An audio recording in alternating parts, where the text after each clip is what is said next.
Hey everyone, welcome back to my YouTube channel. कैसे हैं आप लोग? आई होप कि आप लोग बहुत ही अच्छे होंगे। तो फ्रेंड, हमारे आज की इस कहानी का नाम है वरदान। बहू, तुम यहाँ क्यों आई? जाओ अपने कमरे में। शांति, ओ शांति, इधर आ। ये रसोई जरा धुल दे और चूल्हा भी साफ कर देना। लेकिन माँ जी, मैंने थोड़ी ही देर पहले ही ये सब साफ किया था और अभी तो गंदे भी नहीं हुए हैं। तू जा, मुझसे ज्यादा बहस मत कर।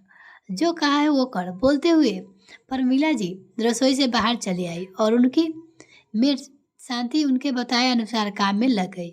यह भी वो अपनी मियाँ जी की, जो आज भी पुराने विचार और प्रथाओं के संबंधी थी। बहू, तुम्हारा खाना कमरे में ही ले आएगी। खाना खा लो और शांति को आवाज़ लगा देना, वो प्लेट ले जाएगी।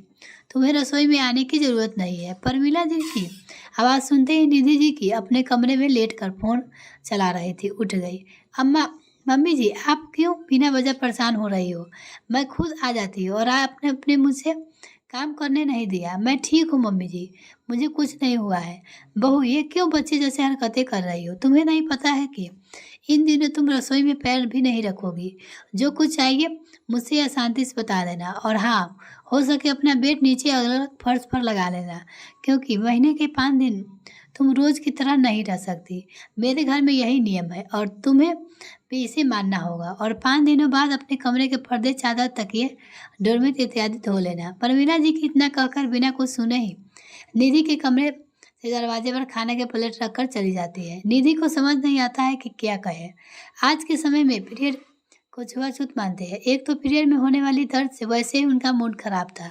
परवीना जी की बातों से जैसे कई गुना और बढ़ गया।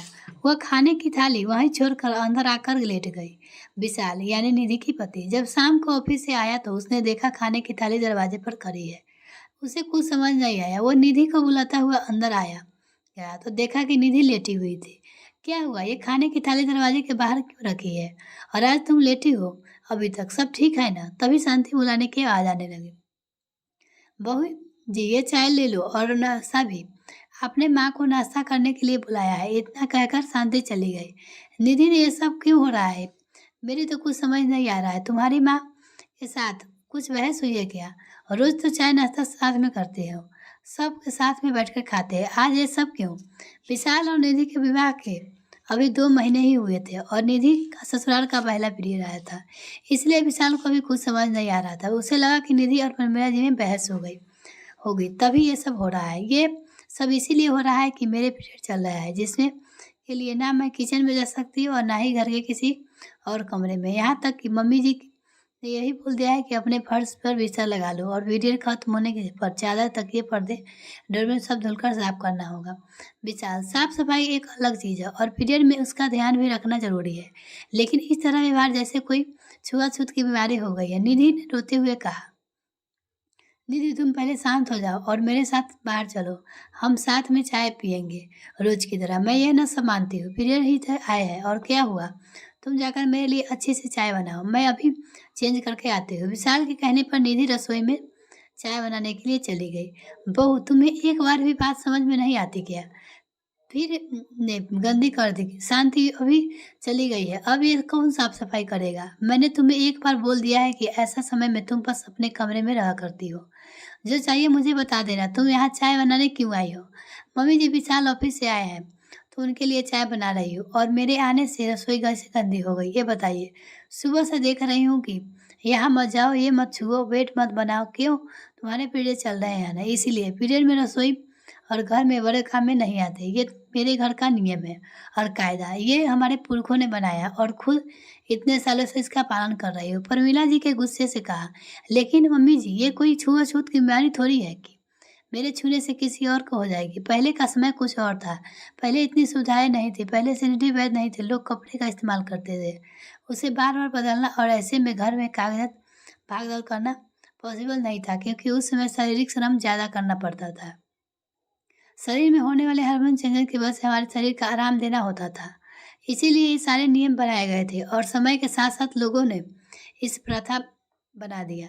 लेकिन अब ये समय बदल रहा है। अब हम पीरियड में भी अपने रोज की दिनचर्या कर सकते हैं। साफ सफाई और पर्सनल हाइजीनिक का जरूर ध्यान रखना चाहिए।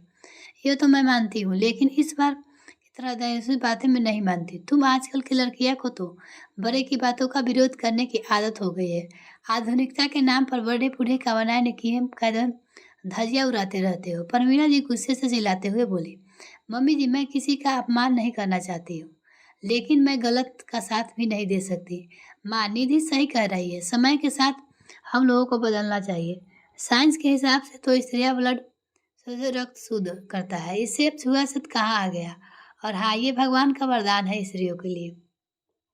बल्कि हमें भगवान से शिकायत होनी चाहिए कि औरतें के लिए ही क्यों, मर्दों के लिए क्यों नहीं। विशाल ने प्रमीला जी को समझाने की कोशिश की। बहू तुम इस तरह की बातें भी विशाल से करती हो।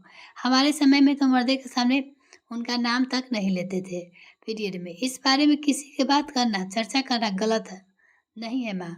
विशाल ने कहा, तुम लोग कितने फर्क तर्क कर लेते हो, मैं इतने बात नहीं मानती। और गुस्से से प्रमीला जी बाहर चली गई। लेकिन आज निधि को इस बात का सुकून मिल गया कि विशाल सही और गलत का फर्क समझते हैं। ये कहानी आपको कैसी लगी मुझे कमेंट करके जरूर बताइएगा। मिलते हैं नेक्स्ट वीडियो फ्रेंड, तब तक के लिए बाय।